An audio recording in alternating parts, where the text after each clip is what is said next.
ஒரு நல்ல லீடர் ஆகணுமா உங்களுக்கு?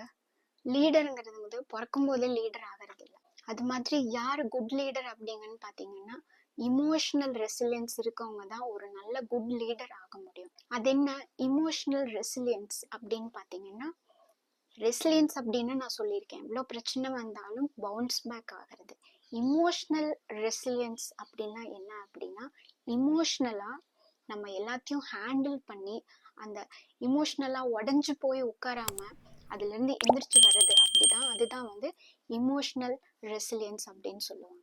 நம்மளோட இமோஷனல் ரெசிலியன்ட்டை எப்படி இம்ப்ரூவ் பண்ணணும் அப்படின்னா, சேலஞ்சஸ் ப்ராப்ளம்ஸ் வரும்போது அதை வந்து சேலஞ்சா ப்ராப்ளமா பார்க்காம இதுல இருந்து நம்ம என்ன லேர்ன் பண்ணிக்க முடியும் அப்படின்னு யோசிக்கணும். அதை வந்து லெசனா பார்க்கணும்.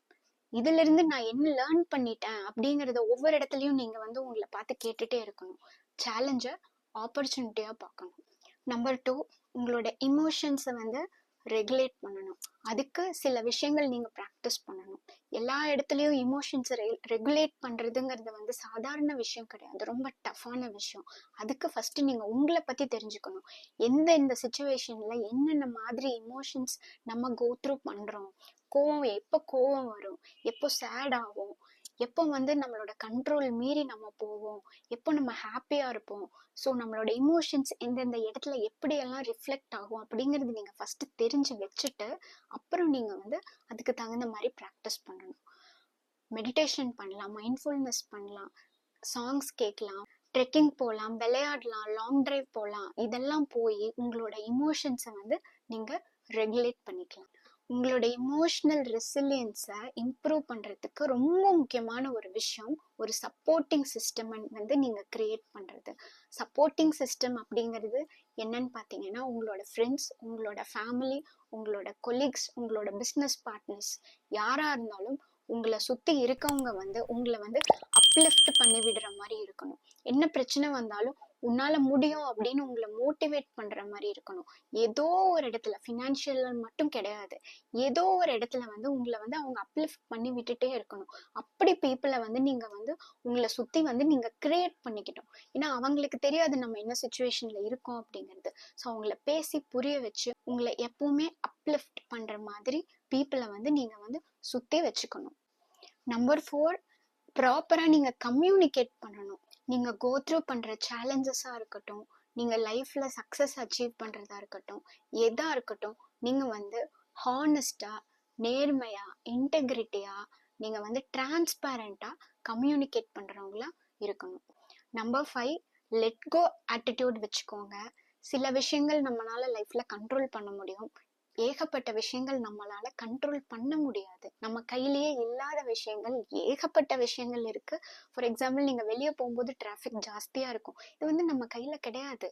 வெதர் வெளியே மழை பெய்யலாம், இல்ல எக்ஸ்ட்ரீம் வெயில் அடிக்கலாம், இதெல்லாம் வந்து நம்ம கையில கிடையவே கிடையாது. இந்த மாதிரி நம்ம கையில இல்லாத விஷயங்களுக்கு தயவு செய்து கவலைப்படாதீங்க. அதுக்கு வந்து ஃபோக்கஸ் கொடுக்காதீங்க, அதுக்கு வந்து ப்ரியாரிட்டி கொடுக்காதீங்க. அதை வந்து போனா போகட்டும், லெட்கோ விட்டுட்டு நம்ம கையில என்ன இருக்கோ, நம்மளால என்ன முடியுமோ அதை மட்டும் ஃபோக்கஸ் பண்ணுங்க. கடைசியா ஒரு முக்கியமான விஷயம், குட்டி குட்டி வின்ஸையெல்லாம் செலிப்ரேட் பண்ணுங்க. லைஃப்ல பெரிய வின்ஸை மட்டும்தான் நம்ம வந்து அதை வின்ஸாவே நம்ம கன்சிடர் பண்றோம். பட் நம்ம லைஃப்ல டெய்லியும் ஏகப்பட்ட விஷயங்கள் சின்ன சின்னதா நம்ம சாதிச்சுட்டு இருக்கோம். ஸோ அந்த விஷயத்தையெல்லாம் நோட் பண்ணி வச்சுட்டு அந்த ஸ்மால் வின்ஸை செலிப்ரேட் பண்ணுங்க. உங்களுக்கே நீங்க ஏதாவது செஞ்சுக்கலாம், உங்களுக்கே நீங்க ஏதாவது வாங்கிக்கலாம், இல்ல நீங்க பிடிச்சத சாப்பிடலாம், இல்ல ஏதாவது ஒரு நாள் வெளியே போய் உங்களுக்கு பிடிச்ச விஷயத்த பண்ணலாம். இது எல்லாமே வந்து உங்களோட வின்ஸை வந்து நீங்க செலிப்ரேட் பண்றது. ஸோ ஜஸ்ட் லைக் தட் செய்யாம உங்களுக்கு நீங்க சொல்லிக்கலாம், உங்களை வந்து நீங்க வந்து பேக் பண்ணிக்கலாம்.